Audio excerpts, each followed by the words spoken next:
Right, so pleasantries shared again. I'm here to, first of all, receive any questions that you may have. I'm sure you know who I am, so there's no point questioning.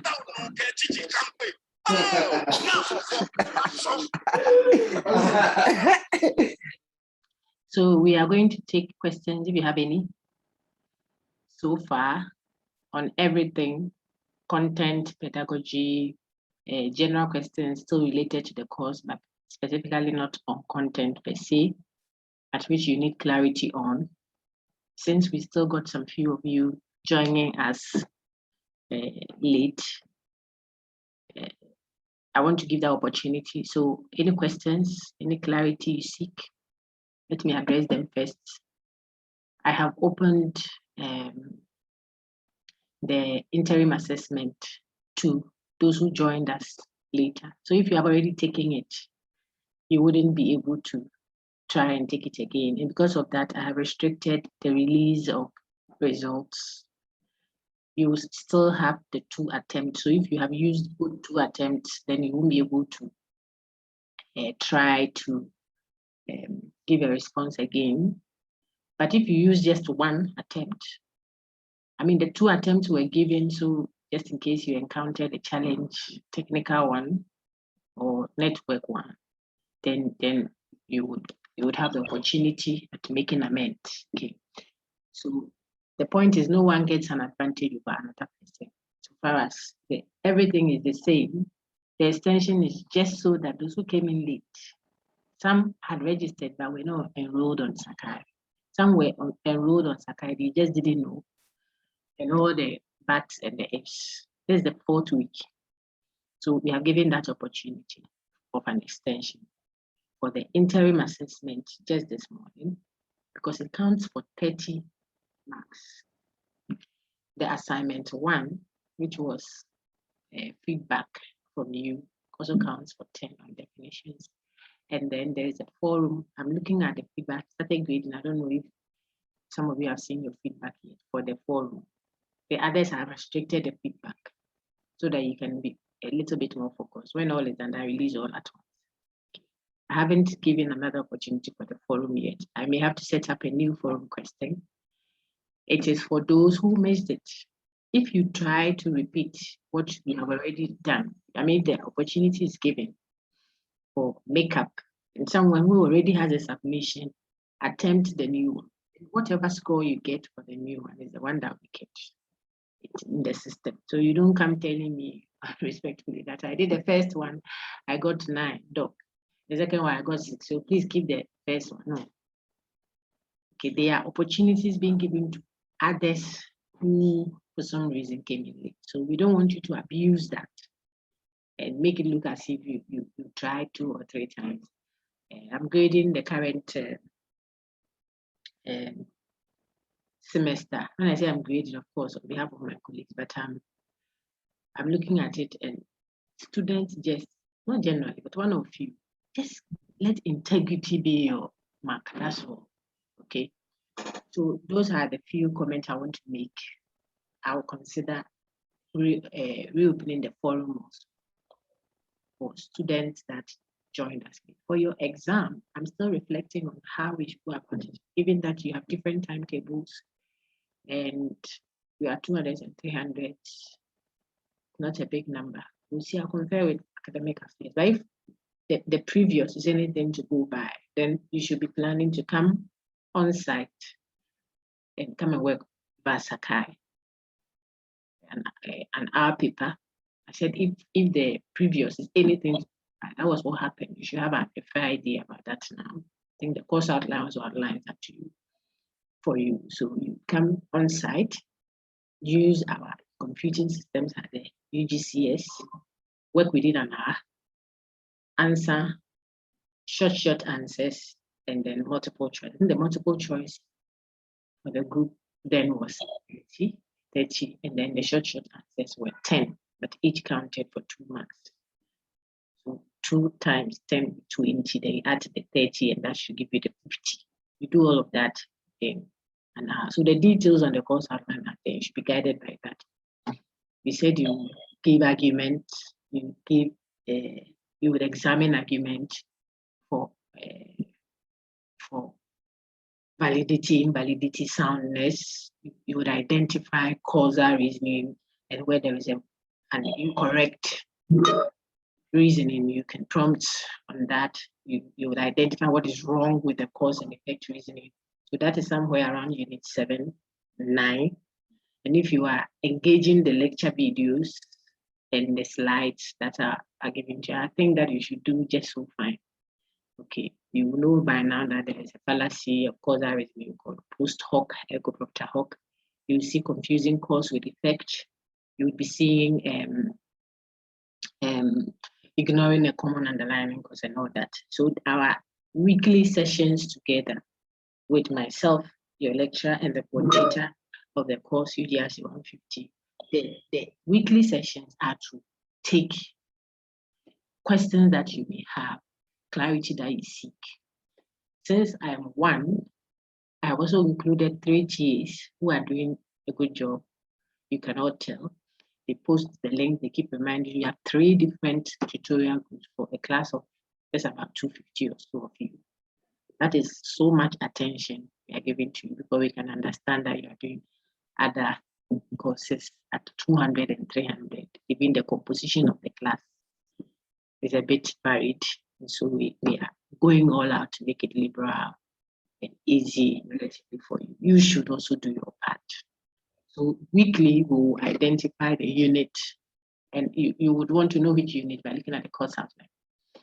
Which unit you are focusing on, which ones are you to expect questions on for which assignment. So for the mid-sem, it will be on all units 1, 2, 3, and 5, because would have all our discussions would have covered that, from types of statements to factual versus values versus definitions, types of definitions, connotation, denotation, well-defined, open textured, open class concepts. We came to ambiguity, equivocation, vagueness as unit 3, essentially contestable, explicit, implicit, covert, overt.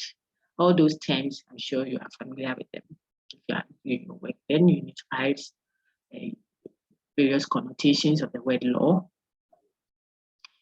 And then you still saw the fact and values, and then explicit and implicit. So these discussions, which you find outlined in slides with video recordings from them, put content to it, and even access the textbook, the one textbook that has all of that, which you can borrow or buy, or I jokingly tell students, or steal, which cannot be meant, okay, but just so that you can see it can be one class can have one. It's just a matter of alternating.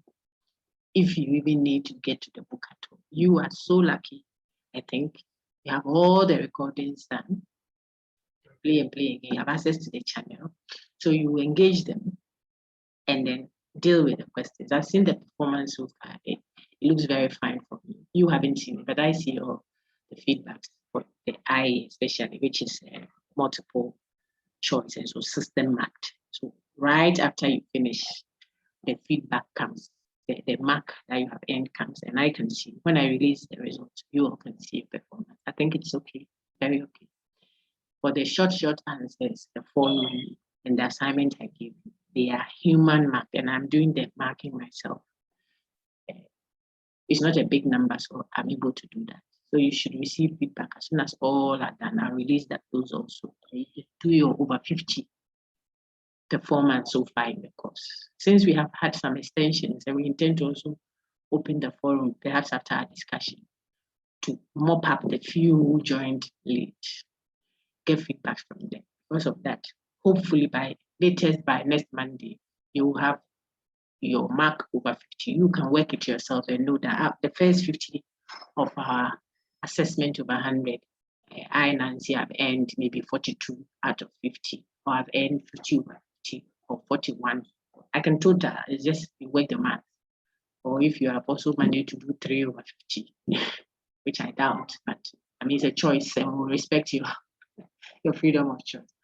But whatever it is, you will know that you have that mark sitting, waiting, in anticipation for the next half of the semester, which will be the focus of your final exam. Unit 6, 7, 9, and 10. Unit 6, 7, 9, and 10.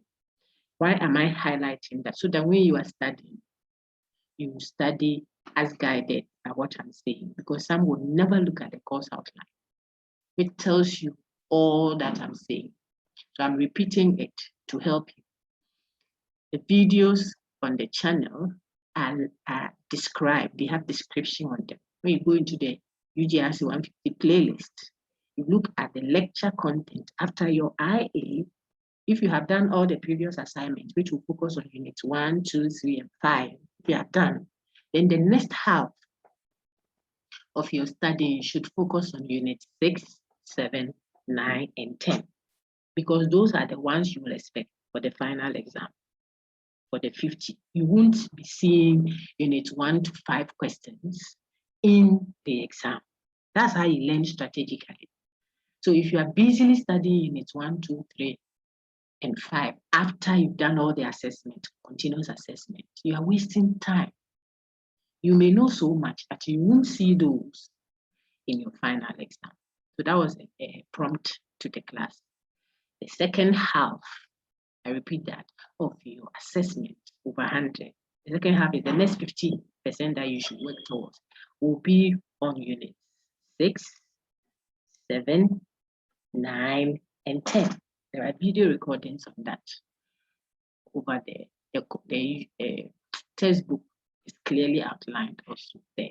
Then the course outline gives you a guide as to how to read those units and what to focus on. What should you be looking for in the identified units? What will be the expectation? What will be the learning outcomes that we will measure you by in our exam? If you are looking at that and reading, then it keeps you focused. So you see that, oh, so after all this study, this is what I'm expected to know. This is what I will be examining. This is the impact that the content must make on my life as a critical thinking student. Then you are so relaxed. You go and write the exam and you come out confident.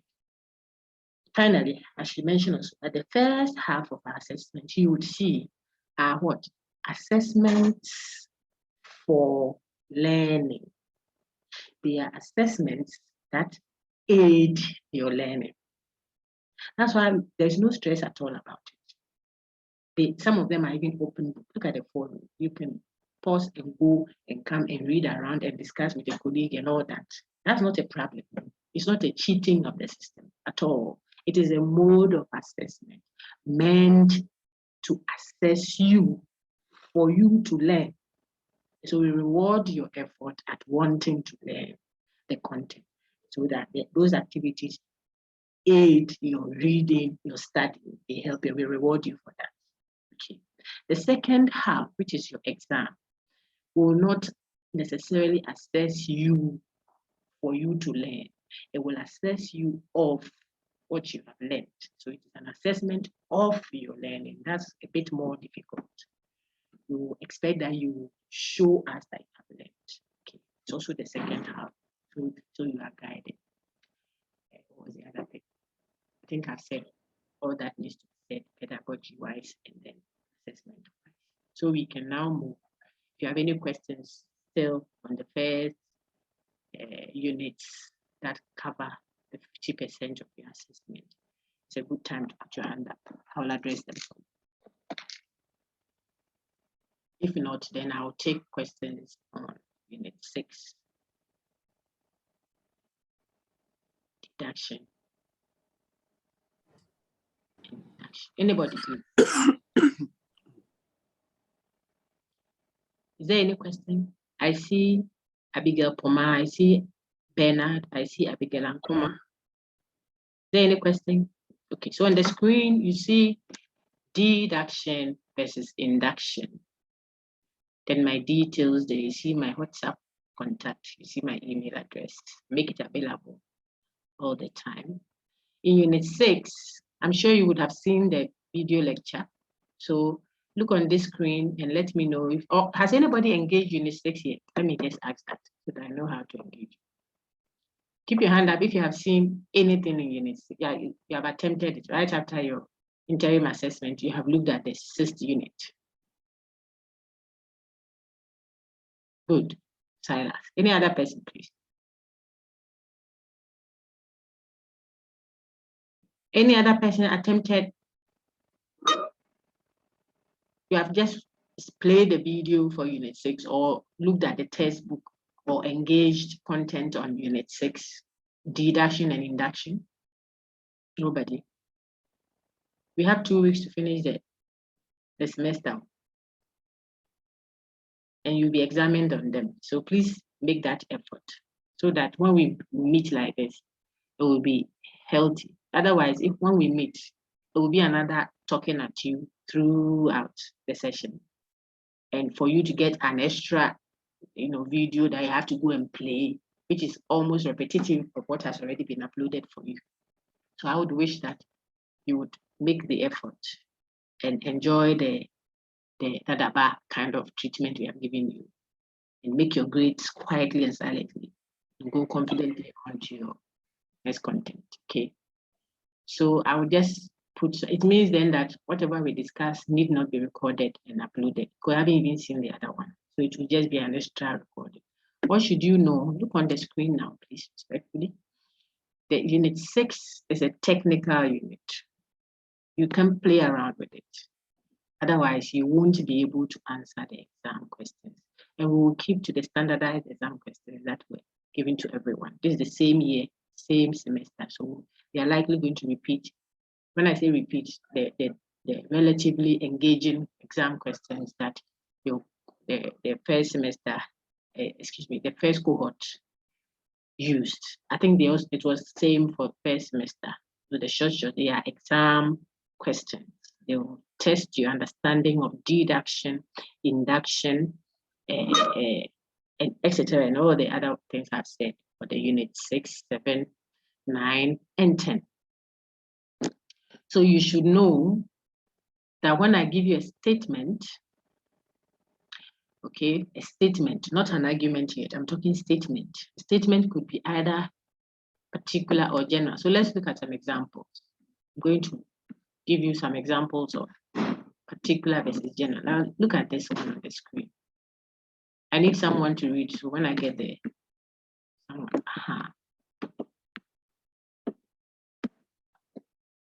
Okay. All right, so let's start from here. We have to learn strategically. Now, understanding particular versus general statement. We learn statements as expressions that can be either true or false. Okay, that is, a statement is an expression that has a truth value. It can be true or false. So someone read this for me, please. Anybody, just unmute and read. If you are not at a noisy place, please go ahead and read for us. This one. Yeah, Madam, which one?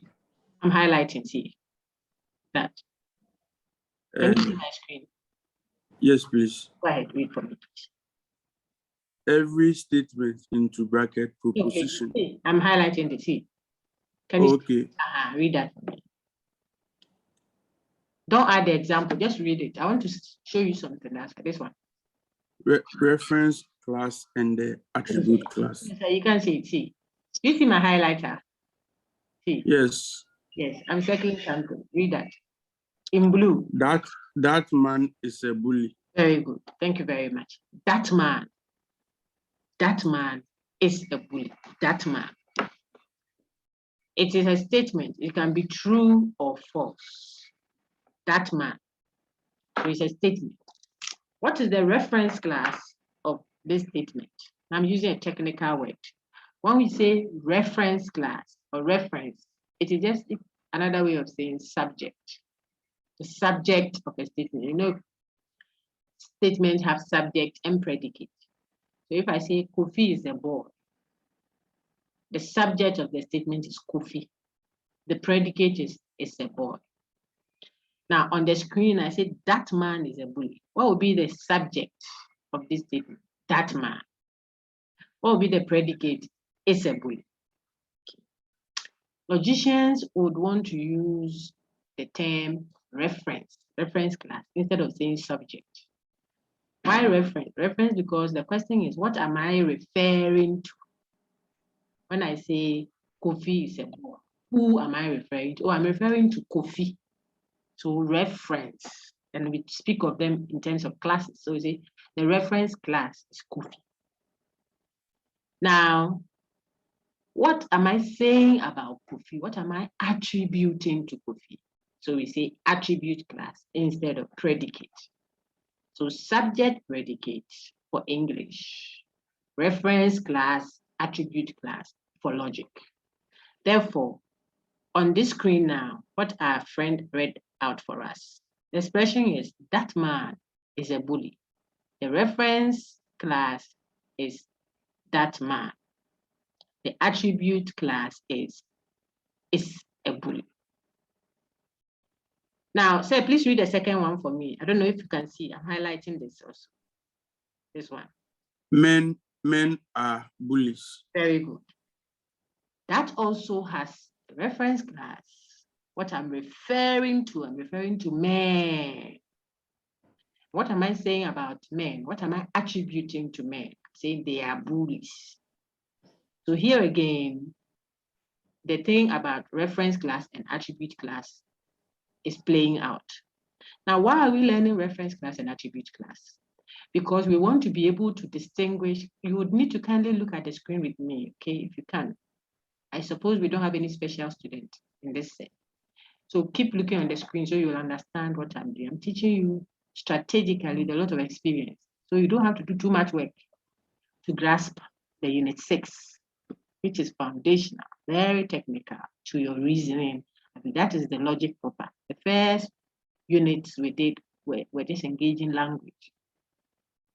Here we are doing the reasoning. Unit 6, 7, 9, and 10 are looking at how you are reasoning. You are grounding your claims with evidence and how you are assessing how people are grounding their claims. So it's extra work, but you can do it if you know the core issues at stake. So follow me, please, as I highlight. I was saying that we are learning predicate, reference class, and attribute class because we want to be able to distinguish particular statements from generalization. We want to distinguish the two clearly so we can now do an analysis of evidence given. When the person is giving me an evidence that generalizes, and based on that, he's drawing a particular conclusion, then I can be able to assess the reasoning better. So that is where we are trying to get to. And the raw materials to start our work is knowing which statements are particular and which statements are general. For us to know the distinction between particular statements and general statements, we look at the reference class. So the reference is just another way, if you like, of saying the subject. Now, that man is a bully. When I say that man, I can finish counting that man. That man, I can finish counting. It is not an infinite sum, it's not infinite. This reference class is not infinite, something that you can never finish counting. You see? So we say that man is a bully, it's a particular statement. Because I'm referring to something that is particular, you can finish counting. I am not using specific now because it confuses students a lot. So when we build on it a little, then I'll now say particular statements are specific, countable, finite. But for now, if I say specific, you would think that a generalization is still specific and get it wrong. So just use countable to help you know which statements are particular and which ones are general, okay, for now. Now that means, look at this reference class. You just look at the reference class and no. You don't look at the attribute. You want to determine whether it is a particular or general statement. Look at what the reference class is. What is the statement referring to? Okay. So our example on the screen, that man is a bully, is a particular statement, whilst men are bullies, the generalization. Why? Because men includes men of all times, all places, already born, yet to be born. They are all included in this set. Men, mema. all men. That's what you are saying. Men of all times, all places, blah, blah, blah. Some are not even yet born.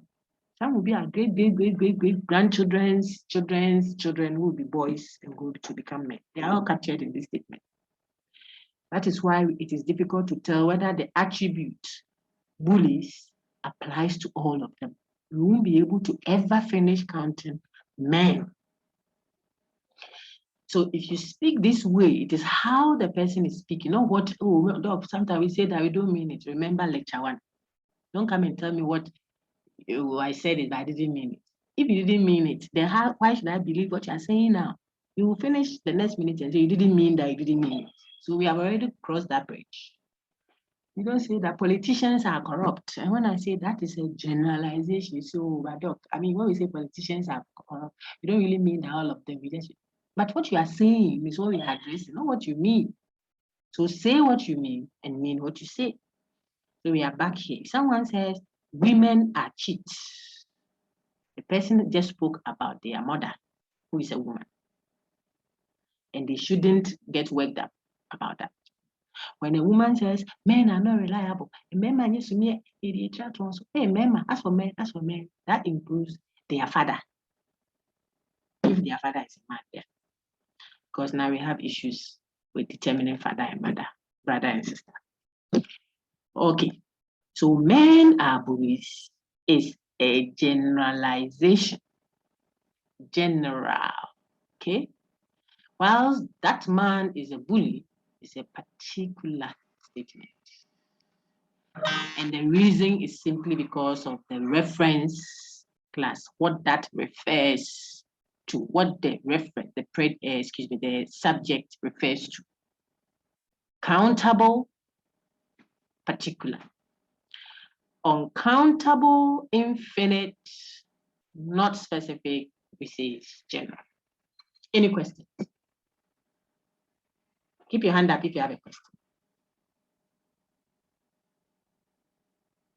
Okay, so if there's no question for now, then let's see if we understood generalization versus particular statement. We haven't gone into the types of generalization yet. For now, we want to tell which statement is general or is a generalization, and which one is a particular, a verifiable statement. Look on the screen now. I'll call you, then you answer. Look at 1. My dear, please put your name there so I can call you by name. Abigail Poma, please tell me question 1. It's a practice, so we want to do it together. Abigail, please tell me, is 1 particular or general, and why? Okay, and unmute your mic and respond.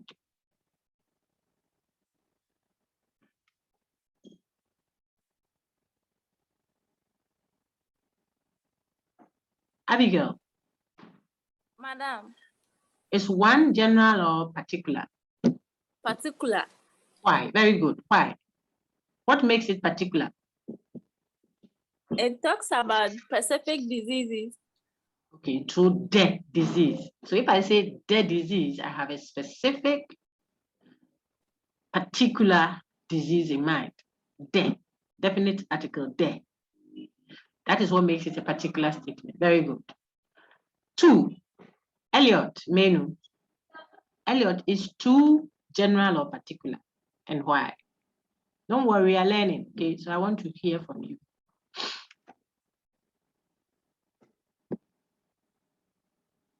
Elliot, please go ahead. I think you're muted.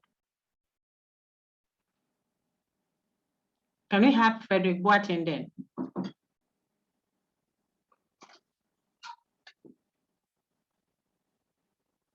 Anybody, please?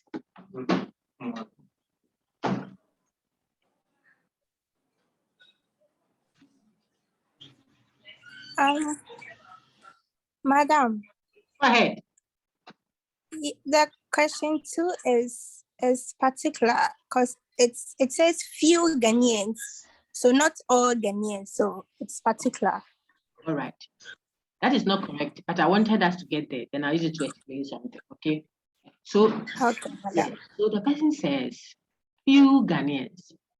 The person is referring to Ghanaians. Ghanaians, which is not particular, but the person qualifies this general set with few. So this is a generalization, but it is a type that doesn't include all the members in the set. So there are two types of generalization. You can make your notes now if you are writing down for your own sake. There is the universal generalization, and then there is the statistical generalization. Universal generalization, and then the other one is statistical, from the word statistics, broken down, statistical generalization. Both of them are general statements, they are generalizations, except that for one, which is the universal one, whatever is being said, the attribute affects all members in that reference class. All members. So if I say Ghanaians are allergic to pineapple, or all Ghanaians are allergic to pineapple, my reference class is general because I said Ghanaians. However, for the first instance where I said all Ghanaians are allergic to pineapples, it means that allergy to pineapple is true of all members of the set of Ghanaians. See, so it's a universal generalization. But if I said few Ghanaians, then I make exception to the rule. I leave some members of that general set out. So it is no longer a universal generalization. It is still a generalization, yes, but the one that we call statistical generalization. Okay. Now, let me also add quickly that universal generalizations are also called law-like generalizations. They are like laws, universal, it applies everywhere. Law, the law doesn't respect any person, doesn't give any person special treatment. The law is no respecter of persons. So it is true of all the members. So universal generalization is also called law-like generalization.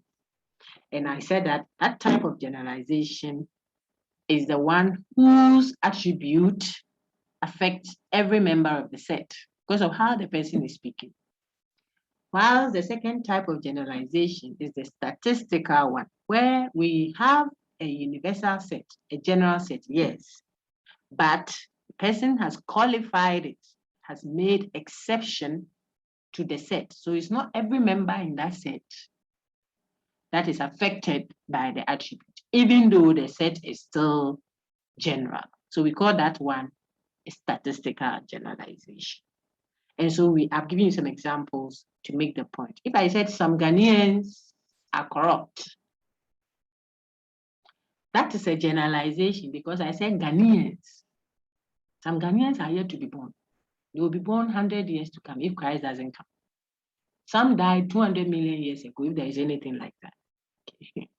So Ghanaianness, when you say Ghanaians, women, tables, chairs, lectures, what have you? It includes members of all times, all places. Some dead and gone, some yet to come, blah, blah, blah. That is what makes it a generalization. However, if I say few Ghanaians are allergic, then it becomes a statistical generalization. And if I say some Ghanaians are corrupt, then it is a statistical generalization. If I say 2 out of 10 guys are bullies, it is still a statistical generalization because guys include guys of all times, all places. But if I say that Ghanaian sitting under that tree is corrupt, that is not a generalization. I'm referring to specific, countable somebody sitting under the tree there that we can test. So now into the science arena, if I say metals expand when heated, that is a law-like generalization. If I say that copper earring on that table expanded when heated, that is not a generalization. We can test it directly. It is that copper strip. It's a specific something I'm dealing with, okay? If I say some metals expand when heated, it is still a generalization, okay? But with time, the statistical one. My dear sister, I hope it's clear now and you speak for most people so that we practice. Is it clear? Yes, madam, please, it's clear now. Thank you very You're much. welcome. So now we are all going to practice again. The first one, the disease is contagious. We can all see that it is a particular statement, the disease. We just saw that 2 is a generalization. So we say, what type of generalization is that? It's a statistical one. How about 3, general or particular? We can unmute all of us and respond. I want a chorus answer. 3, general or particular? Particular. Particular. Okay, thank you. How about 4? How about 4? General. General. Very good. Which type of generalization is 4? Statistical. Statistical. Oh, sir. 4 is not statistical. No, madam, I think it's universal. Universal. Universal. Okay, 4 is universal. I said green tables are scarce these days.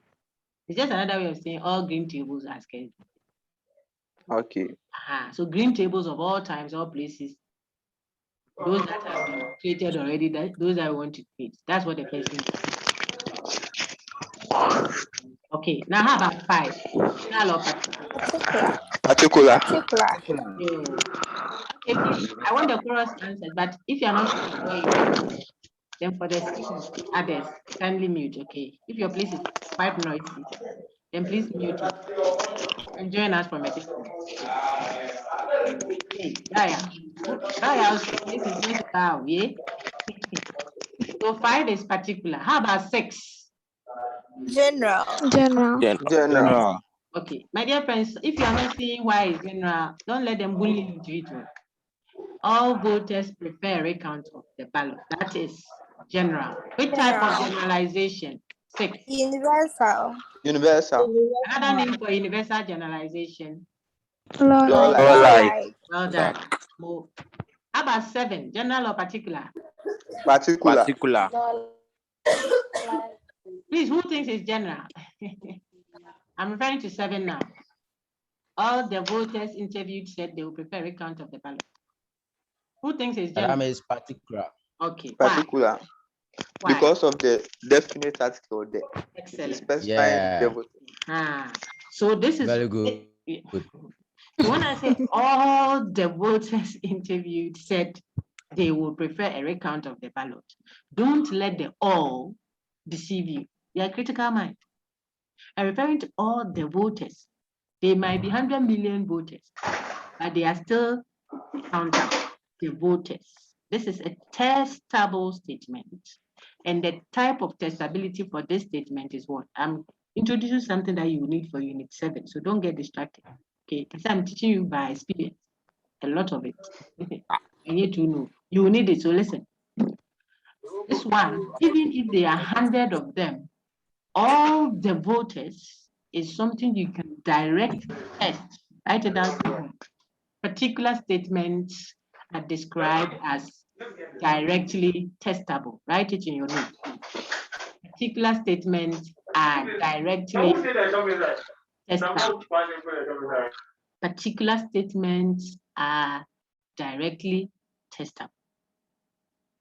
The emphasis is the word directly, and test them direct because they have specific reference class.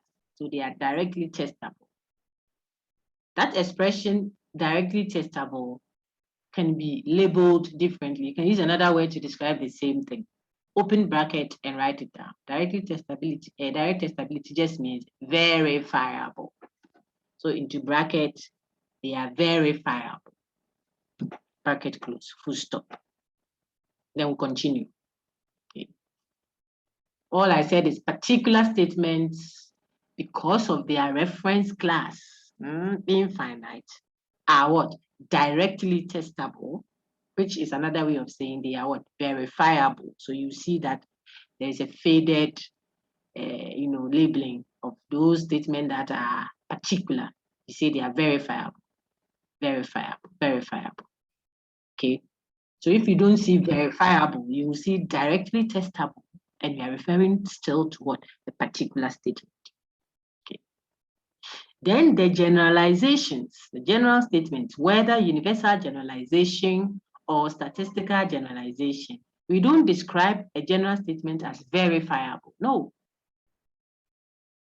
We describe a universal statement as confirmable. We confirm them. They are confirmable. Yes, sure, Mama. We don't prove them.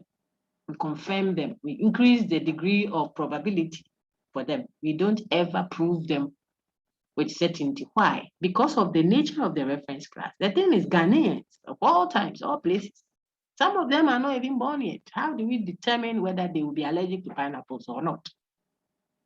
So we can only confirm means we can use what we have so far, the examples of Ghanaians we have so far, as our test reference. But it could turn out that we may discover some other Ghanaians in future who will not be allergic to pineapple. We may discover some other metals in future which will not expand when heated. And so when the statement is a generalization, we don't claim to have verified them. They are not verifiable. Why is that? Because the reference class is not finite. It's not specific. It's not countable. So we say they are what? Confirmable. So how should we make our note on that? We'll say general statement, or better still, generalizations. And you know now that generalizations could be either statistical or law-like. So when I say generalization, then immediately you remember the two, they are twins. Okay. Now, generalizations are indirectly testable. You are writing that down, dear friend, write it down. I won't be there to supervise. That's why it's tertiary education. You can even sleep as I'm talking, or maybe log on and go and do your thing. Responsibility now your own. One day you will respond to it, okay? But I can only prompt to help you see that it's an important point to take note of. So I said generalizations are indirectly testable, into brackets, confirmable. What we put down earlier was what? Particular statements are directly testable. Then we said into bracket, verifiable. Right now, I just did generalizations are indirectly testable. Therefore, we say they are confirmable. If you get this, you have done half of Unit 7. The rest will just be putting them together. Okay. Now, on our screen, when we go to 8, no student registers unless forced. This one, is it general or particular? 8. No student will register unless they are forced. Am I speaking of a specific student, or I'm speaking for students of all times, all places, born, yet to be born? I said, when I say this, is it general or particular? General. Madam General. Very good. Which type? Will Universal. Madam, that's is, oh, I said no student too. Student be a Universal. Universal, madam. So I could say no student. When I say no student will register unless they force them, I'm speaking for all students. I'm saying all students never register unless you put pressure. universal generalization. Exactly. So this is a universal generalization, which is also called a law-like generalization. Okay. Generalization. Yes, but it is the negative type. There are 2 types again, so that you know all the ingredients. Then when we are applying them in language, you don't get confused. The thing with critical thinking, it may not be very difficult, but there are so many aspects to one thing that it gets overwhelming sometimes. Right? If you are strategic about it, you won't get overwhelmed. You see what goes into a palm nut soup when it is boiling on fire? We don't get overwhelmed. You get pepper, small pepper, tomatoes, onion. You have to get prekese. And once it's boiling, you have to do this. This is fresh fish. We lay here, more money. This one soup. But we are never overwhelmed by it. Guys, when you're watching football, offside here, there's something called the one that when they break without whistling. What's the name? Brothers, tell me. It's not a foul. Something happens, so we stop. You see that the referee come and throw the ball, then one person will play the ball all the way back to the goalkeeper and they start again. There's offside. That's fair. Fair play. Very good. Fair play. One football, plenty things. You never get to know which rule was applied where. But brothers, you don't get worried about it at all. Weird is nothing. This one is foul. Offside. You don't get tired. So don't tell yourself that that unit, the things are too many. Your name, look at how long your name is. We are managed. So it is in your psyche. And that is why I'm taking my time to point out the things that you should look out for to help you understand and integrate all those simple things into one whole. Then you understand what the unit is about, and you build on it for the next. So far, a few minutes we spent together, we know particular statement, we know general. How do we know the two and the distinction between them? By looking at reference class. And reference class helps us to tell which one is particular and general, and even goes further to show us which type of generalization it is. We have also learned that if a statement is general, then it will be described as confirmable. And that would mean we can't directly test such a statement. It is testable, yes, but not direct. The opposite applies for a particular statement. It can be tested directly, and therefore we can even further verify it. That's what we've done so far. Then I just added a little chip that you may have a universal statement, which is a universal negation. I'm pointing at 8 now, which is a universal negation. Instead of saying all so and so have done so and so, this one said no so and so has done so and so, and it is still a generalization. One is universal affirmative. All voters prefer a recount of ballots. It's a universal, a generalization at that. Universal affirmative. Affirmative means positive. It is affirming what is the case. Then no student registers unless false. It's a universal negative. It negates. If you plotted on a Venn diagram, one will be circle, the other one will be square. There will be no intersection. That's universal negation. If you plot all voters prefer a recount of ballot, it will be a subset. One will be the universal set, the other one will be inside it. So all voters will be inside the set of those who prefer a recount of the ballot. I'm taking you to modus ponens now. Slowly, surely, but steadily, we are getting there. Okay. If I say women are cheats, and I want to plot that, it's a universal affirmative statement. Women are cheats. Don't worry, my ladies, I'm also a woman. I just want an example that you can easily relate to when you are trying to remember. Okay. Women are cheats. So you have the set of women, W, circle, then cheats, the set of cheats, C. Now the set of women, all women, would have to be put inside into the set of cheats, the big set. So when I say all women are cheats, plotting that on a Venn diagram, it is the set of women are inside the set of what? Cheats. That's how you plot it. So you can understand why modus ponens is a valid argument. Modus tollens is valid. Hypothetical syllogism is valid. It's all from the meaning of the universal statement and how we plot it to capture the meaning. So remember what I have said about all voters prefer a recount of ballots and how you would have represented that on a Venn diagram. Now remember, no student registers unless forced. If student, then not register. If you plot it for the universal negation, there will be two disjoint sets.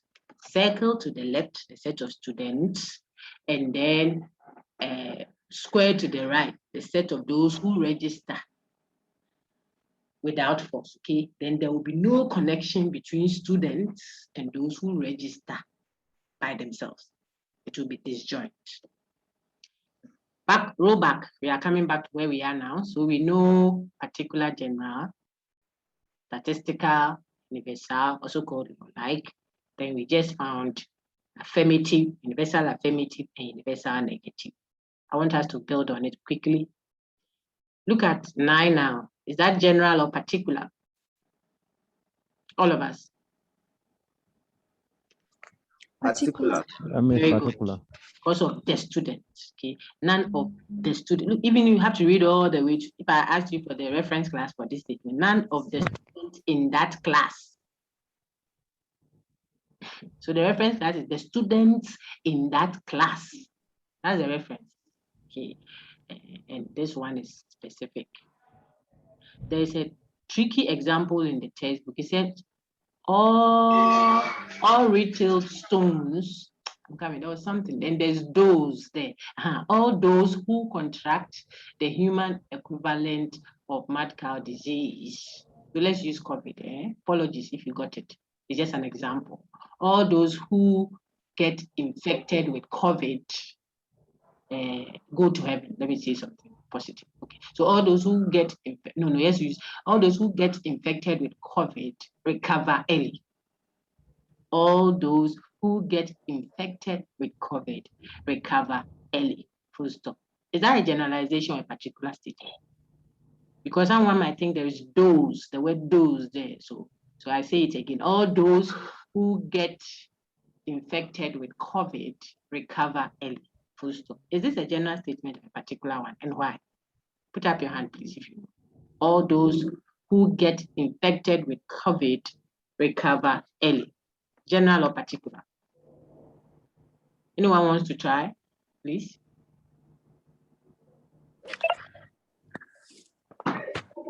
Yes, please, go ahead. Madam, I think it is particular Okay, why?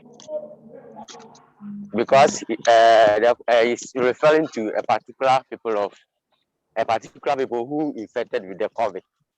But the person said, thank you, but the person said all those who get infected. Yeah.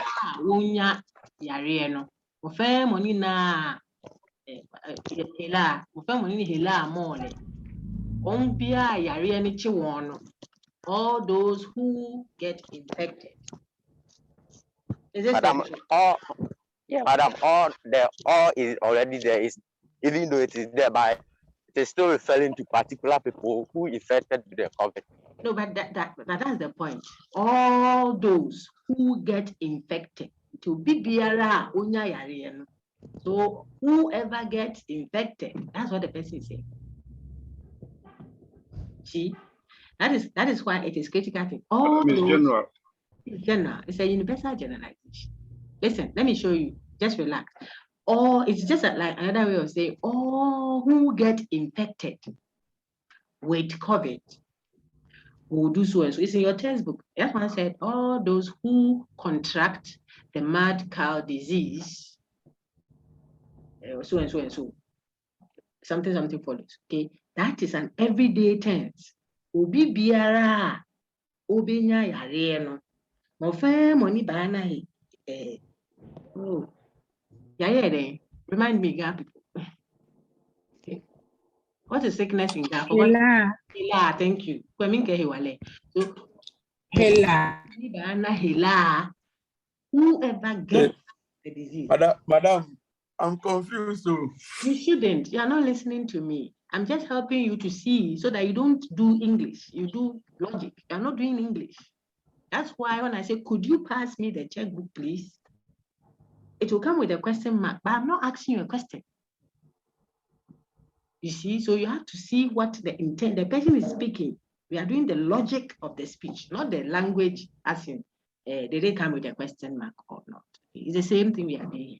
All those, when I say all those who contract, it's an everyday term. It's not those who contracted the disease or those who are contracting COVID now. That's different from saying whoever contracts. Obi biara onya yare no. That is for the future, the past and present.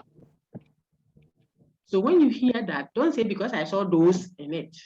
Say those who contracted everyday tense. Whenever the clouds gather, it rains. I'm speaking for every day, the generalization. Whoever likes insulting gets slaps. Upe atemdidia udisutro. Call Usmona Mejemo about it. You know, it's an everyday tense. Whoever likes to insult people. You see, so it is an everyday, you are speaking about a regularity, a generalization. Whenever the clouds gather, it rains. Whenever prices of goods and services are increased, quantity demanded falls. Whoever, give me something, I want practical here. Whoever doesn't sleep at night and waits upon the Lord gets pregnant and delivers in 9 months. All I'm showing you Amen. is, amen. So I'm speaking about the everyday tense. And when you hear, so look at the language barrier. I think we don't have your textbooks here. I would have found some more examples there. Okay, so when I say all those who contract the COVID, whatever, infection, recover early, it is a generalization. Brothers and sisters in the Lord, I'm speaking for all those who contract it, all, including those who contracted it yesterday, those who are contracting now, those who shall contract with you. What I'm saying, the attribute affects all of them.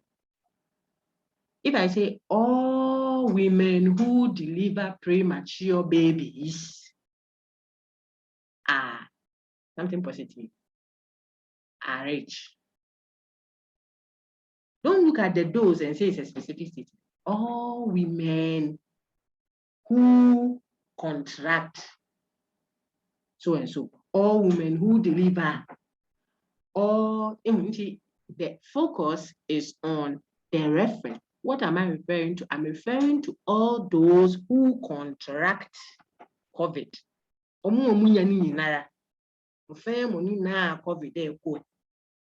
Not all those who contracted COVID, or not all those in that room who have contracted COVID. That is specific. The second one I just said is specific. The first one is not. So what should you take? Look at the reference. Is the person referring to something that is specific, countable, has an end? If yes, then the reference class is finite, and therefore it makes the statement particular. If not, then it's a generalization. And if that generalization makes exceptions, that is, leaves some members out, it's a statistical one. If not, then it's a universal one, also called law-like one. Now let's check. Look at question 10. General or particular, please.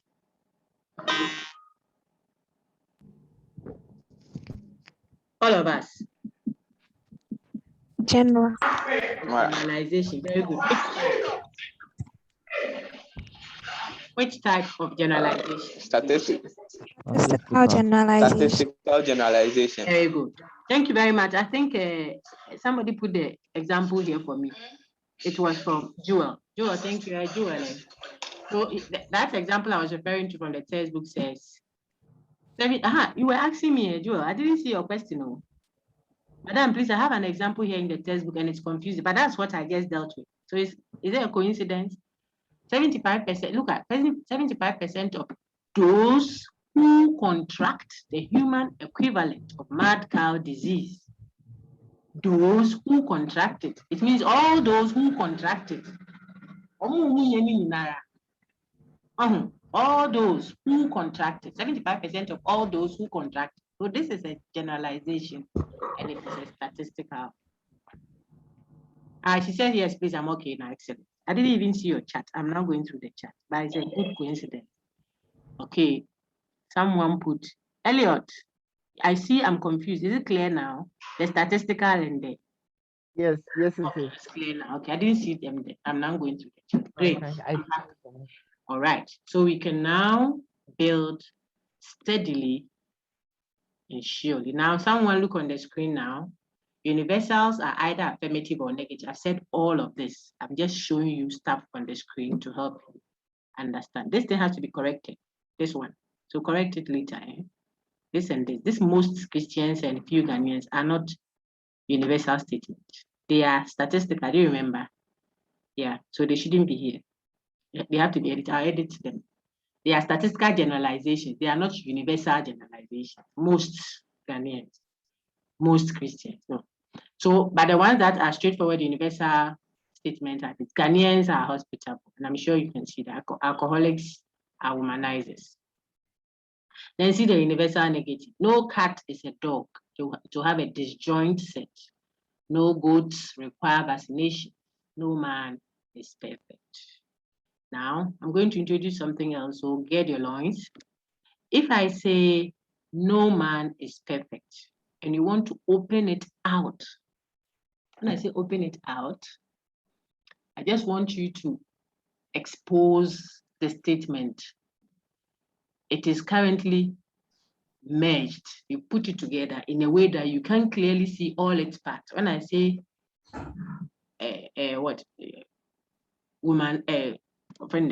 alcoholics are womanizers, I'm saying if, where are my friends? I want a name to use. Who is my friend here? Jeffrey. Silas, are you here? So let's use Jeffrey. What the name to use? What should I say? If Silas is there, that Jewels. I want a guy. I'll come to the lady. Okay. Elliot. I hear you. I have plenty friends. So let me use Silas. Elliot. You. Okay, let's go. So I'm going to explain something. If I say alcoholics are womanizers, it's just another way of saying if Elliot is an alcoholic, then he is a womanizer. Yes, womanizer. Okay, that's all I'm saying. If I say alcoholics are womanizers, I'm just saying, it's an if-then statement I just made. All universal generalizations are actually conditional statements. Please write it down somewhere. Universal statements are actually conditional statements. Okay, it's a conditional. I mean, there's a condition attached. Something must happen for something to form. It's an if so and so, then so and so statement. So when I say alcoholics are womanizers, I'm actually saying that if X is an alcoholic, then X is also a womanizer. And the X can be Elliot, can be Silas, you can put any variable. That's why it's X. It's variable. It varies. Any X at all that is an alcoholic will also be a womanizer. Now you go to edit this thing. Please remember and cross it out. This is not a universal. I don't know why I find it here. So the most and the few are statistical, so you don't get it. Now, what about if I said Ghanaians are hospitable? That's also another way of saying if Jewel is a Ghanaian, then she's hospitable. So if you open out your universal statement, you are able to tell the if clause and then the then clause. The part of the conditional that is if the condition, then the other part, which is what? The then. If this one happens, then this one will follow. One is the if clause. I'm going to introduce a very difficult concept, but before you know it already. So just follow me slowly and strategically. When you get tired, drink some water, so I won't see. Okay, but you get the concept. Then when we start applying them for modus ponens, modus tollens, with prayer and a little effort, you see that it will settle quietly. No stress at all. I just said, if I have a universal statement, which we have just learned, the universal may be either universal affirmative, the positive one, or so and so, or it could be the universal negative, no so and so. So all men are mortal. It's just another way of saying, if Silas is a man, remember all men, if Silas is a man, then he is mortal. All men are mortal. If Socrates is a man, then he is mortal. That's all I say. So when I say all so and so have done so and so, you can open that universal statement out. You can expose it in a way that you see the if clause called the antecedent. Then you can also detect what the then clause is, which is called the consequent. So your next point that you put down is every conditional statement has an antecedent and a consequent. Every conditional statement has an antecedent and a consequent. Okay. The if clause is the antecedent. The then clause is the consequent. If you study, then you will pass. Antecedent, you study. Because I said if you study. So the antecedent is you study. Consequent, you will pass. If you have a passport, then you can travel. Antecedent, you have a passport. Consequent, you can travel. How do I know which one is the antecedent and consequent? Antecedent is the if clause, the condition that has to be satisfied first. Then the consequent is what will follow necessarily. Okay, I'm teaching you modus ponens. I'll put them together right now, you see. Okay, so what? So if you study, then you will pass. If the antecedent happens, that is, you do study, then logically speaking, the consequent must follow it. That is the logic behind the conditional. If A, then B. That's what Madam said. The doctor said, if A happens, then B will follow. Your business is to make sure that A has happened. Then we can expect B to follow, logically. If I come home early, then we will eat fufu. Your prayer is, let this woman come home early. Because that is the condition that will bring the fufu along. So if I come home early, then fufu besu anajowe. If I come home, then we will chop fufu. If I come home early, then we'll chop fufu. Your next premise must be, she just came home early. What should we expect? Then we should expect, that's modus ponens. It's a valid way of reasoning logically. We are saying that if this one happens, then this will follow. Then we make sure that the condition happened. Then we have every reason to expect the conclusion to follow. Write it down. So modus ponens, valid reasoning, simply says, this is the pattern for that correct way of reasoning. That's what valid means, correct way of reasoning. One of them. There are several correct ways of reasoning. Reasoning means grounding your claim that you are making. You are supporting the claim you are making with evidence. One of the correct ways of doing that is called modus ponens. Which pattern is that? It's simple. We say, and it is based on conditions. If this, then that, this, therefore that. So we are looking at it. What is that pattern that logicians have called modus ponens? Ponens is spelled P for Paul, Ponens. Okay, modus ponens. You see all this in the video uploaded. I just want you to relax because these are the units that shake people.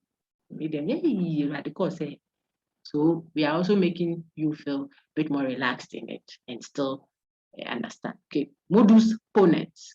What is the pattern? It says, if A happens, so right, if A happens, then B will follow it. If A happens, then B will follow it. That's the first premise, and it is a conditional statement. If antecedent, then consequent, remember, okay?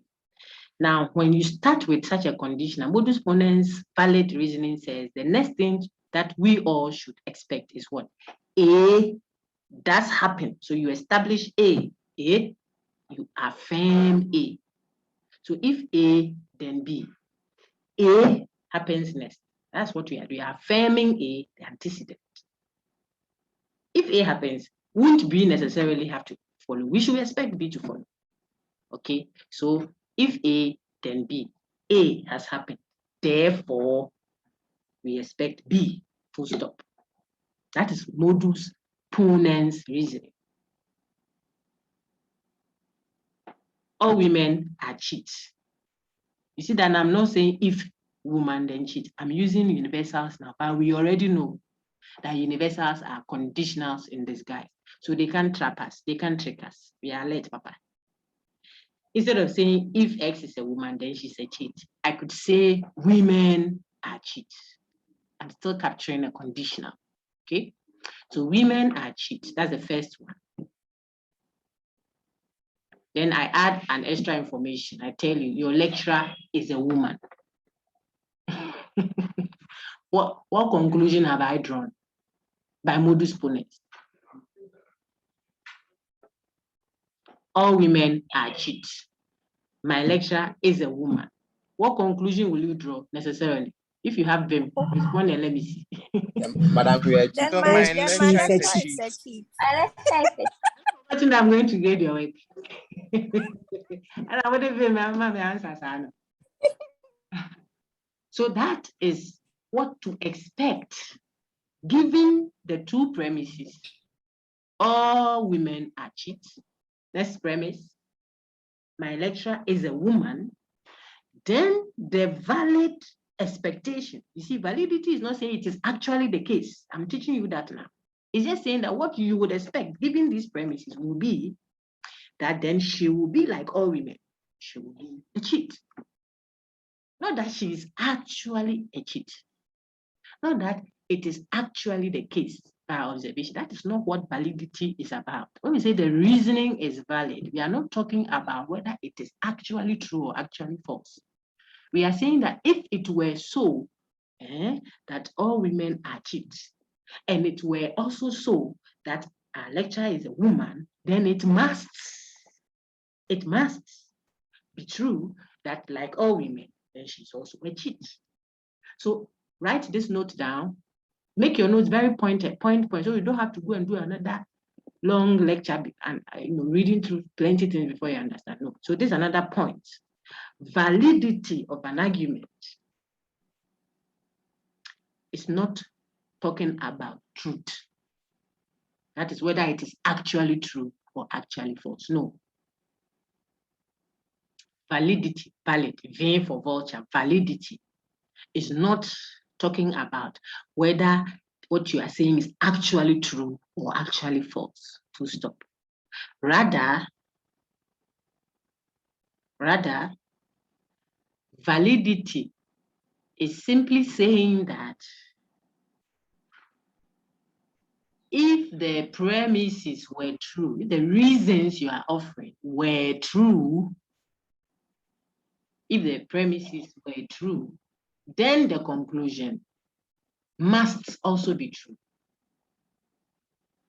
Then the conclusion that you are drawing from it must also be true. Else, you would create a contradiction. Else means otherwise, you will create a contradiction. Okay. Madam, please repeat it I'll from the repeat it. beginning. Yes, please, I will do that. What I said was, yes, I'll repeat it. I was just saying validity is not talking about truth. I hope you got that one. That is whether it is actually true or actually false. No, that's not what validity is about. Rather, yes, please, rather, oh, please, people are writing, don't disturb them. Rather, validity means if the premises were true,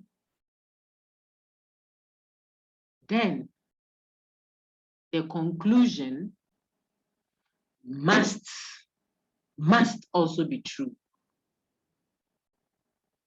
Otherwise, you will create a contradiction. Otherwise, you will create a contradiction. Full stop. A contradiction is contradiction, opposite, opposite, diction, language, opposite language. So you'll be talking like the one who says a bachelor has beaten his own wife. You see, if the person is a bachelor, he says he has beaten his wife, we are confused. You are talking gibberish. It's not clear what you are saying any longer. It's absurd.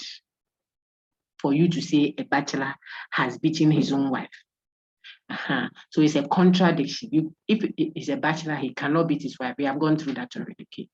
When you go against that pattern, you will say that you'll be creating a contradiction. Now, our reasoning will be absurd. So validity is saying that if this were true, then this one must be true too.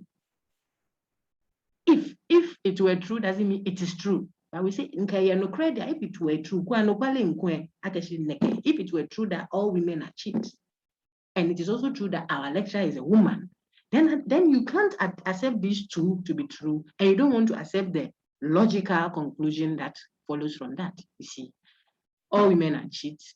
Nancy is a woman, then it has to follow that Nancy is a cheat. Not that Nancy is actually a cheat, or not that it is actually true that women are cheats. So we are not looking at the actual truth of a statement. We are looking at the relationship between the premises, that's the reasons you are offering, dear friends. You see how I introduce premises to you, the reasons, the evidence you have, and the conclusion you are drawing from that evidence. So you have some evidence, and based on that evidence, that reason, that premise, you want to draw a certain conclusion. And we are looking at the relationship between the two. So we tell you, look, we even want to accept the premises you have brought, the evidence you have produced. If we accepted it to be true, will it necessarily lead us to the conclusion you have drawn? If yes, then the reasoning was valid. If no, then it is not valid. So validity is saying that if the premises were true, then the conclusion must also be true. The day I say a certain argument is valid, certain reasoning is valid, it means I'm saying that if you accepted the premises as true, if it's a condition, if you accepted it to be true, you have already accepted the conclusion. That's what validity means. So you can't accept the premises as true and reject the conclusion as false. It will create a contradiction. And one of the valid forms that your book wants you to learn is modus ponens, which we just did together right now. Let's try another example of modus ponens, still to help us get, we'll come back to opening out the universal negation. Yeah? Let's go to an example, another example of valid reasoning by modus ponens. See on the screen now, antecedent, consequent, all the things I've been saying. If I say all men are bullies, on the screen you can see if X is a man, then X is a bully. See, all of them are there. Universal negations, I'll come back to it. Universal negation is just like, no, let's move slowly, okay? So that it doesn't become lengthy. Yeah, so modus ponens. Don't look at the second one. This is modus tollens. We haven't done that yet. Just look at modus ponens. See the reasoning pattern on your screen now. Types of valid deductive forms. We also call valid syllogistic forms. Plenty words. This one we'll do fine, don't worry. So modus ponens. This is what I have been talking blah blah blah about. Modus ponens. See its surname. Another name for modus ponens, remember, is a valid way of reasoning. Another name for that is affirming the antecedent. You remember when I said women are cheats, or if A, then B. If A, then B. The next thing was A, therefore B. So after saying if A, then B, what we did next was to affirm the antecedent, was to make the A come first. Then it will require that B will follow. Modus ponens. If I come home early, then we'll eat fufu. The important thing is Nancy should come home early. Then we can expect that fufu will follow. I tell you that in actual life, the person may come home early and that day will not eat fufu. The person may not come early and will rather eat fufu. So we are not talking about actuality, but we're looking at the pattern. It's just pattern, logic, reasoning form. Okay. On the screen, then we have all mangoes are fruits. You realize that this is a universal affirmative statement. Please, you see that all mangoes are fruits. If I wanted to rewrite, very good. If I wanted to rewrite this as a conditional, How will I write it? Using the variable X. Anybody? All mangoes are fruits. If X is a mango, continue for me, then what? X is a fruit. Very good. So if I open it out, I will get if X is a mango, then X is a fruit. And that will help me know which one is my antecedent and which one is the consequent. So if I say if X is a mango, then X is a fruit, my antecedent becomes X is what? A mango. And if I'm doing modus ponens valid, then I'll bring that one next and conclude with, therefore, X is a fruit. And that will be valid modus ponens. Okay, so that's what we see on the screen. This is valid. All mangoes are fruits. This thing is a mango, then it has to follow that it is a fruit. Modus ponens, also called affirming the antecedent. After our universal statement, what we did next was to affirm, bring the antecedent next. Is it okay, people? So look at more modus ponens valid forms, some examples. Where are they? On the screen now. See, heavy smokers. Please look on my screen. There's the correct form, and then there is another form trying to do modus ponens, but didn't succeed. You know how some counterfeiters try to do a counterfeit of the dollar, and sometimes they don't succeed. You have to be smart to see that it looks like it, but it is not it. So see, this is the original modus ponens, which is called affirming the antecedent. And we know that by the second premise, right after our first premise, heavy smokers have lung issues. Heavy smokers have lung issues. If you are a heavy smoker, then you will have lung issues. That is it. So that would tell you which one is your antecedent. X is a heavy smoker. So the next premise affirms the antecedent. Kofi is a heavy smoker.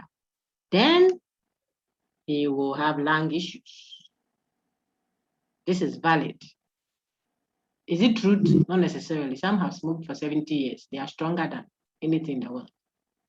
They smoke heavily. So you can't tell me, oh, dogs, sometimes people are heavy smoking. We are not talking truth. Talking if this were true and this were true, then this would also have to be true. So we have gone past that now. Heavy smokers have lung issues. What should we establish next to make a modus ponens valid form? Kofi is a heavy smoker. Then, if he's also a heavy smoker, then what we know about heavy smokers will apply to him also. Then he will have lung issues. This is valid. Now see the incorrect one. Instead of affirming the antecedent, the second premise, see, the incorrect one rather affirms the consequence. So the incorrect one says, if A, then B. B, therefore we should establish A. No, that's not correct. I repeat it. The second one says, if A, then B. Then it says next, B has happened. Therefore, we should say that A must also have happened. No. So see, an example. All women are cheats. Then I say, my neighbor is a cheat. Take note of the form, the pattern. I started by saying all women are cheats. All women are cheats. That's the starting point. Your minds, I know which one is antecedent, which one is consequent. All women are cheats. Then the next premise says, my neighbor is a cheat. So I want to conclude, therefore, that my neighbor is a woman. It doesn't follow necessarily. If you plot on the Venn diagram, you see what I showed you earlier. When I say all women are cheats, then my next premise says my neighbor is a cheat.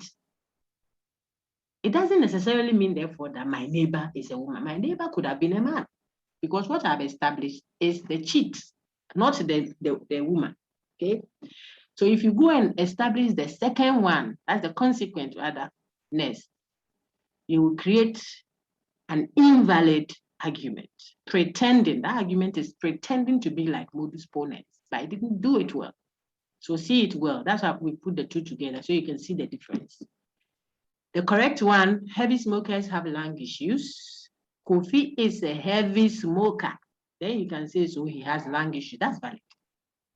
The incorrect one, heavy smokers have lung issues. The next premise says, Kofi has lung issues. So we should take him to be a heavy smoker. No, he could have been a sickle cell patient. He could have had an accident. Several conditions can lead to lung issues. Heavy smoking is one of them.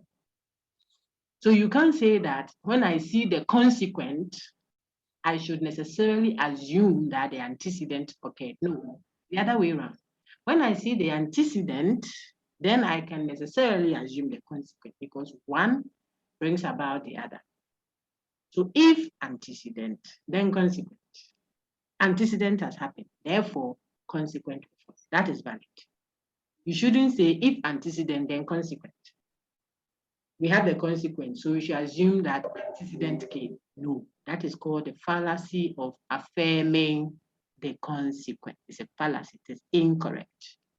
Okay, all the long talk so far just showed us one of the valid forms, just one way of reasoning correctly. And I took time because I want you to get the concept. And now when we apply it on the other 2 or 3 valid patterns, it will be straightforward, easy to grasp.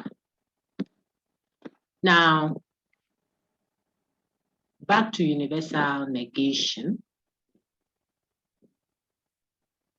to help us see how to do valid reasoning. We know modus ponens is a valid form, and its other name is affirming the antecedent. And how did we do that? We used our universal statement. It helped us show antecedent and consequent. Then we said that if we want to develop a modus ponens valid argument, we should look at opening the universal statement we have been given, bring the antecedent first, and conclude with the consequence. So let's try our hands on it, and you post in the chat for me to see. So please be there. If I gave you all P's are Q's, P for Paul are Q's, all P's are Q's, and I conclude, therefore, Q, all P's are Q's. I didn't give you the second premise, do you see that? But I'm going to conclude, therefore, Q, all P's are Q's, therefore, Q. What is the hidden premise that I didn't include? And if you bring it, it will help us get a modus ponens valid argument. The starting point was all P's are Q's. And I left out a premise, and therefore I'm concluding, therefore, Q. What's the hidden premise? Write it in the chat. All P's. Therefore, Write it in the chat. Write it in the chat so that I can see if people are following. Okay, all P's are Q's. Therefore, Q. What is the hidden premise?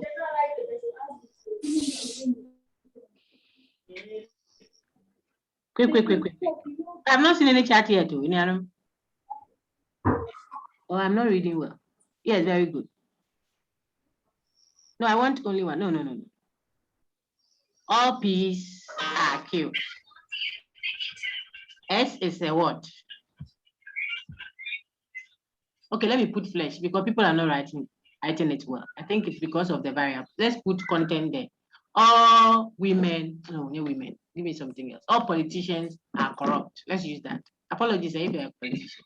All politicians are corrupt. And I end, therefore, Nancy is corrupt. You see, all politicians are corrupt. Then I end, therefore, Nancy is corrupt. What is the hidden premise? Sorry. Now write down the hidden premise. That will help. Okay. All politicians are corrupt. Therefore, Nancy is corrupt. What is the hidden premise? Very good. Very good. I've seen some responses. Very good. That's it. That's what I'm looking for. Yeah. Very good. Hey, are you copying or you are going to type your thing already? Don't copy you. This idea was saying very good. No. Okay, so you understand the hidden premise, which will make this reasoning valid by modus ponens. Nancy is a politician. Yes. So I gave you the main premise, the condition, and I gave you the conclusion. And I'm telling you it is a valid reason. What hidden premise will make it valid? That's what you just did by modus ponens. So where I give you, I'm going to introduce a new concept so you note it. When I give you a premise and a conclusion, and then I tell you to add the hidden premise that is guys on the premise that I have hidden, that kind of argument with a hidden premise, a valid argument, logistic argument, is called an enthymeme. Hey, yes, enthymeme. It's spelled E-N, E for Emmanuel, N. And T-H-Y-M-E-M-E. You will see it in the slides, the video, the textbook, and the meme. You would have said enthymeme, but that's not how it is pronounced, okay? So I could give you enthymemes and ask you to tell me which valid form you find in that argument there, or introduce the hidden premise, or I could give you two terms and ask you for a valid conclusion. Then you tell me which valid pattern helped you to detect the conclusion. These are all things we can do after you have done your homework of engaging modus tollens, hypothetical syllogism, and what? Disjunctive syllogism. They are all reasoning patterns that you can read just like that and get. You don't need someone to come and tell you again what is already there. But I did the modus ponens with you because I want to build your confidence. I want to help you see the details that you should look out for. And then more importantly, I want to defreeze that thinking that the logic pattern, it's cutting that logic part is very no. So you can see that you can do it when you just put your mind a little bit more to it, not in a relaxed mood. This is not read, not something you read. This one you do. Okay, so you will practice modus tollens, you will practice hypothetical syllogism. The last one in your textbook is disjunctive syllogism. They are all valid patterns, just like modus ponens that we just learned.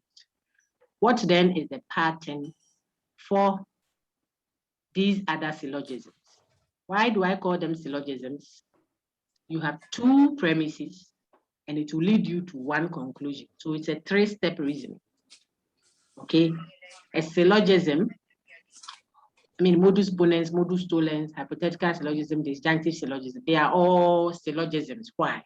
Because you have two premises, two reasons connected in a certain way, which will lead you to one conclusion. So it's three steps, two premises to one conclusion, kind of valid reasoning. We call that a syllogism. Syll, then you add logism, all in your slides and on the screen. Let's try one more. Back onto the screen. We need more practice questions, more of them.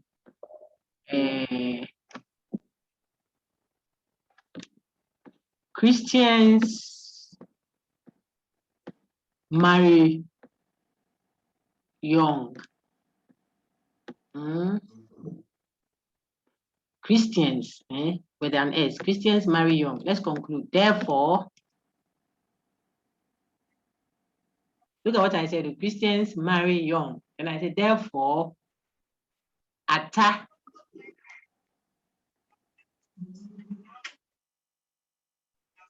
married young. What is the hidden premise? All of us. Don't type. Just tell me. Christians marry young. And I said, therefore, Atta married young. What's the hidden premise?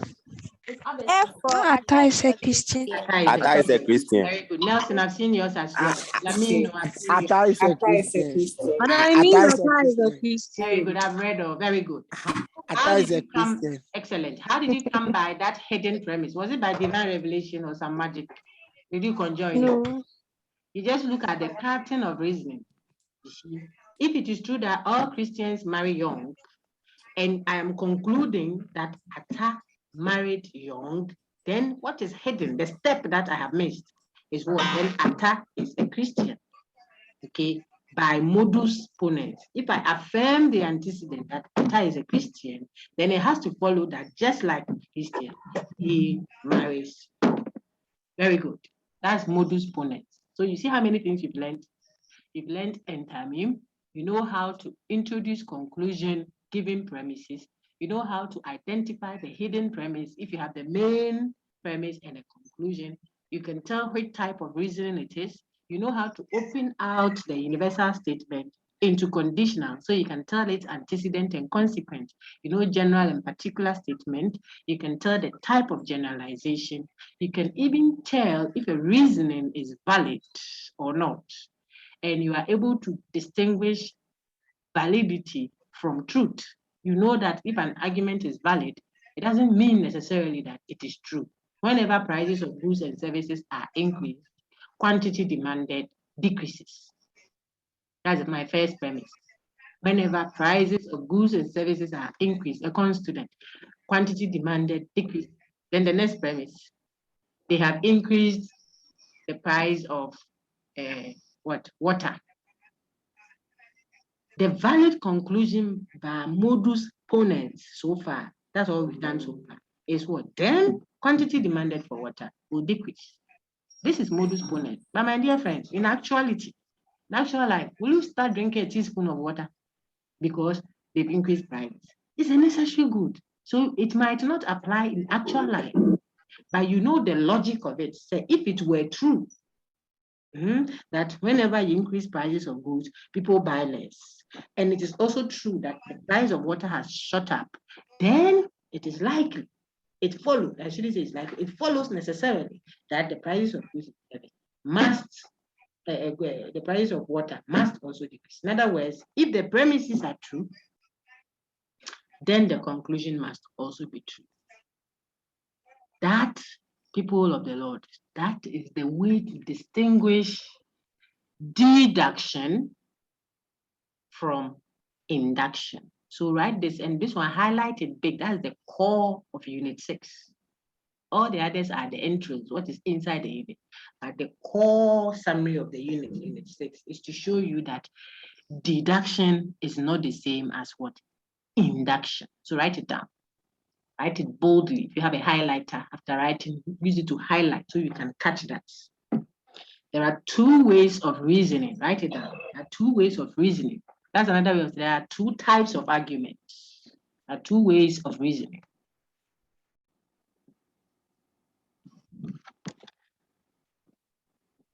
One, deductive reasoning. And then two, inductive reasoning. Deductive and inductive.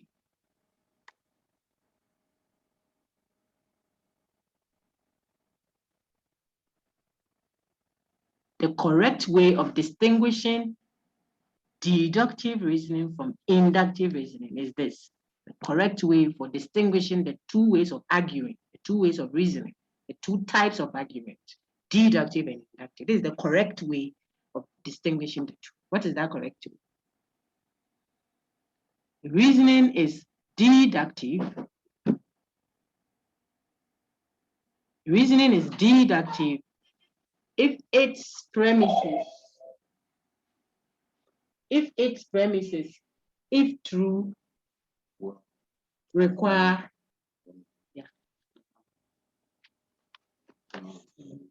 if its reasoning, if true, will require, hey, what did I say? If its premise, I'm sorry, I got distracted. If its premises, Please come again. I'll come again. So we are trying to distinguish deduction from induction, okay? And I'm saying that if an argument is deductive, or an argument is deductive, when we say a certain argument is deductive, that's what I'm answering. It is deductive if its premises, if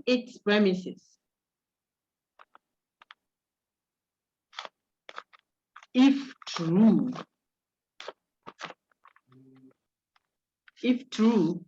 will require the conclusion will require the conclusion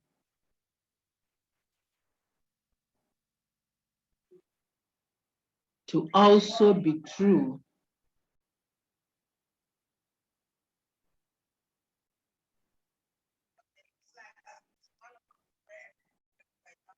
Else you create a contradiction.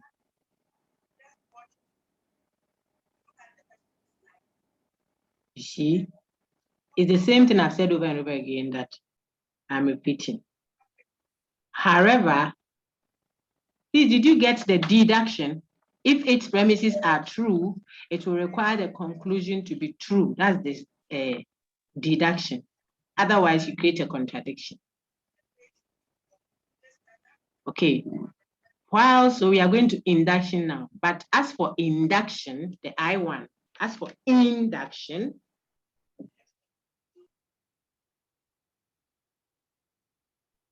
even if all the premises were assumed to be true, for induction, even if all the premises were assumed to be true, it will not require necessarily, it will not require necessarily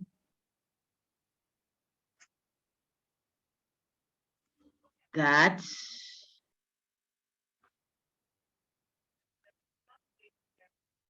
the conclusion must also be true. It will not require that the conclusion must also be true. Full stop. That is how we distinguish deductive argument from an inductive argument. Okay.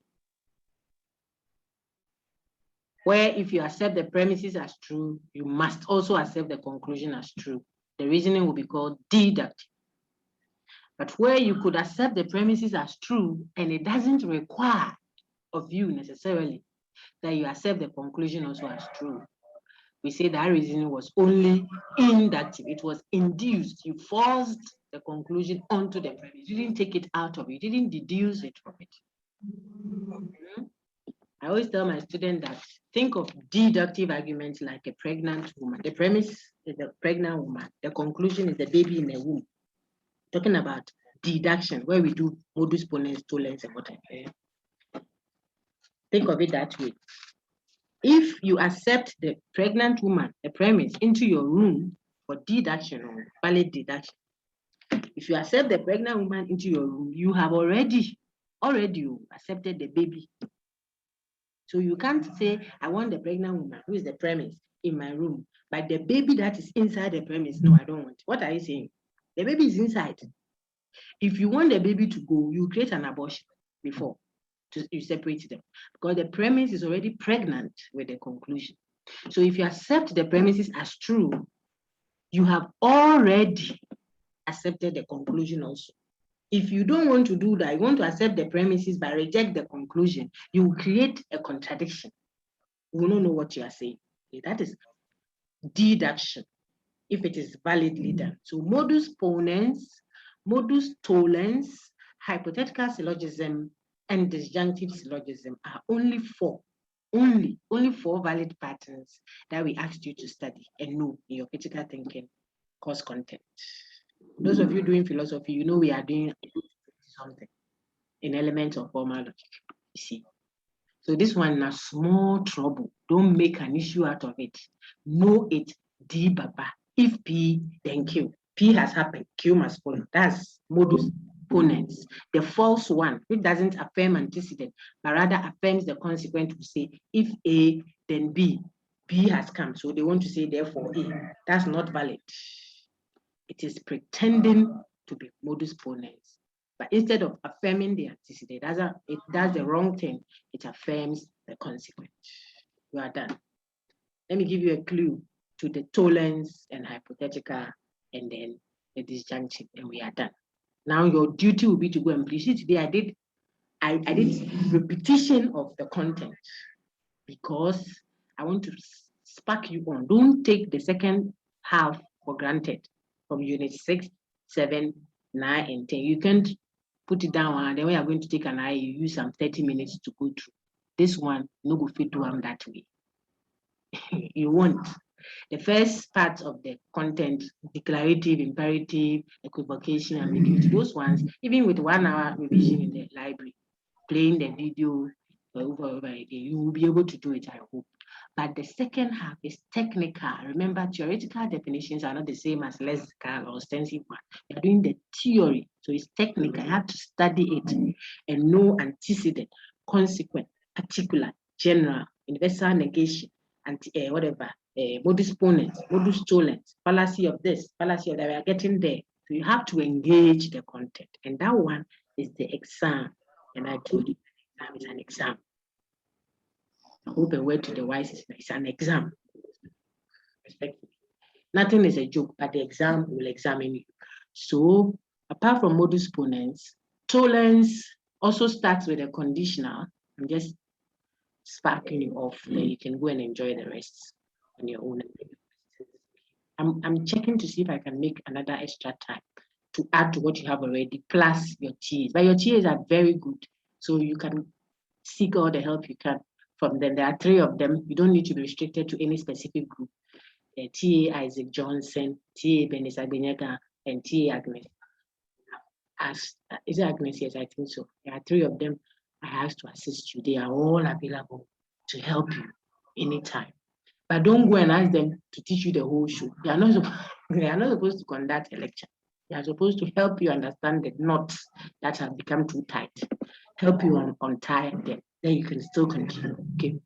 So modus tollens starts with if P, then Q, just like the way ponens start. But tollens, after saying if P, then Q, what it does next is to say not Q, not the second one. Then you can conclude not the first. That's valid. That sounds all theory. So let's put content to it. Women are cheats. Women are cheats. My lecturer is not a cheat. My lecturer is not a cheat. Then your lecturer will not even be a woman. A negation of the consequent means the antecedent can't even happen. Let's put some more flesh. Let's use something accessible to you. Then we build the level of difficulty. All mangoes are fruits. That's the first premise. All mangoes are fruits. You are doing modus tollens. All mangoes are fruits. This thing is not a fruit. If this thing is not a fruit, then it can't be a mango. You see? It's valid. If I wanted to do modus ponens, the one we have done so much, I would say mangoes are fruits. This thing is a mango, therefore it's a fruit. That's ponens, modus ponens. Tolan says mangoes are fruits. This thing is not even a fruit. Then it can't be a mango. So then it is not a mango. So tolerance introduces negation of the consequent first and then concludes by negating the antecedent. When we say negation, it means originally it is true. You negate means you turn it upside down. You negate the negative, it will become positive. Okay? Remember that. So modus is negate the consequent first, then you can conclude by negating the antecedent. Let's go and see what we have on the screen for that. Wow. I know that you are exhausted. I am exhausted. Today is my 3rd lecture already. But we'll do fine. Don't worry. Okay, so I'm saying that let's use the heavy smokers one. Heavy smokers have lung issues. If we're doing ponens, we'll say Kofi is a heavy smoker. Therefore, he has lung issues. That's valid. But we want to do tolerance now, another way of speaking validly, arguing validly. Okay, so we say heavy smokers have lung issues.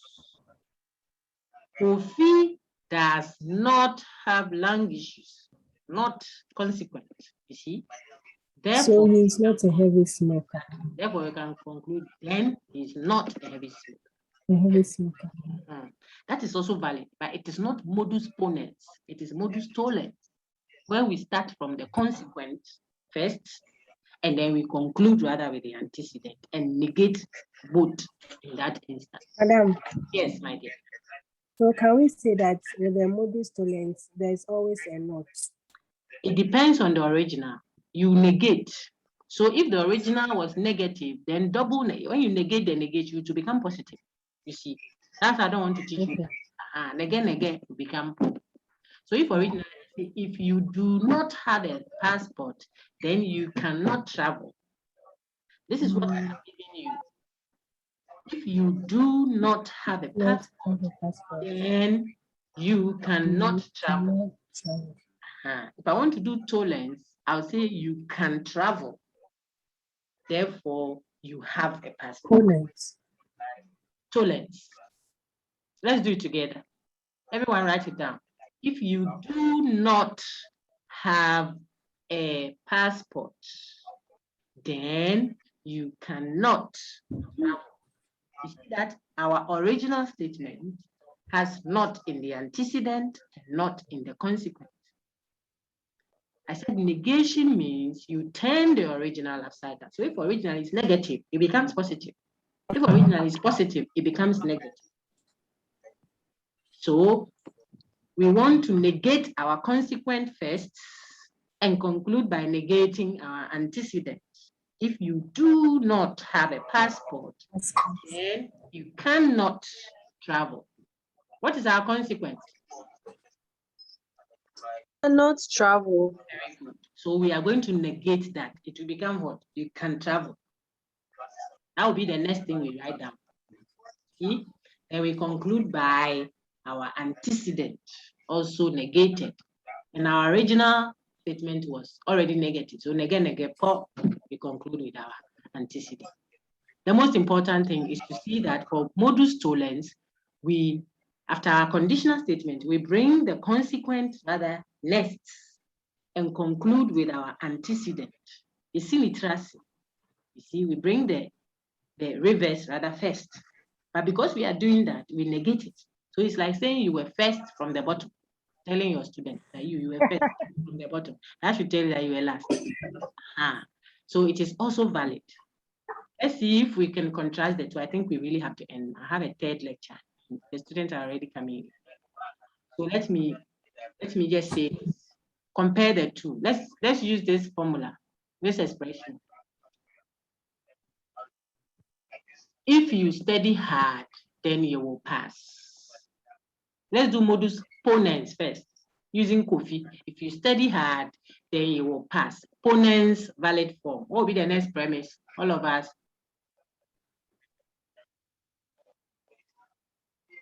Using Kofi. If you study, then you will pass. What should be the next premise for modus ponens? Kofi studies hard. Very good. Therefore, he will pass. Very good. That's modus ponens valid form. Now create modus tollens valid form for me from the same premise. If you study hard, then you will pass. Kofi did not pass. Kofi didn't pass. Therefore, he didn't study hard. That's it. So both Kofi of them did are not pass. Both therefore, are he did not study hard. Exactly. So you bring the consi first, negated, then you end with the anti, also negated. I could have used all women are cheats. You can still find out which one is your anti, which one is your consi. How? By opening it out, like I've showed you. If I said no man is perfect, it is still a universal. I'm just saying if X is a man, then X is not perfect. The negation goes into the consequence. That's what I told you that I'll tell you last, very end. How you open out a universal negation to show its antecedent and consequence. When I say no man is perfect, I'm saying if X is a man, then he not perfect. They're not going into the consequence. No cats are dogs. If X is a cat, then X is not a dog. So now you know antecedent and consequence. And depending on which valid pattern you are developing, you can pick your ante and your conceived, or you bring your conceived first negated and your ante next also negated. I think you did a good job. We all did our best. We'll pray, we'll study, we'll keep to rules, and hopefully we'll come out with our A. I wish you well. You can send me a question anytime. I've given you my WhatsApp numbers, given my emails. If it is UGRC, I would prefer the UGRC email address I've created so that I can attend to them with that frame, because I do philosophy, I do administrative, I do supervision, I'm doing my publications, so many things. So if the email goes to the wrong place, you delay yourself. So UGRC email that is Nancy Miles, UGRC150 at gmail.com. And I try to be prompt with that so that I don't get any backlogs. For my other courses, you can use my regular email that I've given you for that course. Then you can send me a WhatsApp message anytime. I'll try to respond to it. What I won't do, and I don't like doing it, you can tell, is where I have to repeat what I've already said in an email or a Sakai announcement because people just won't read. I get worked up a little. You may face the other side of Nancy, but apart from that, I think we will do fine. So we'll record this and upload. It will be listed just for this group because I don't want too many content on the same unit. Please go and study the rest and bring questions, God willing. Thank you, madam. You're welcome, my dear. Thank you all. Thank you, thank you. Thank you, madam. Thank you. Have a nice day. Are you happy that you have closed on? Thank you, madam. We are so lovely. Thank you. Thank you. I'm finding where to end the thing. Where is it?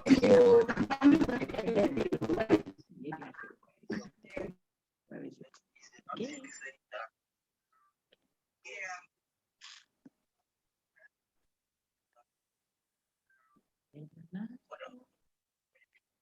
Never feel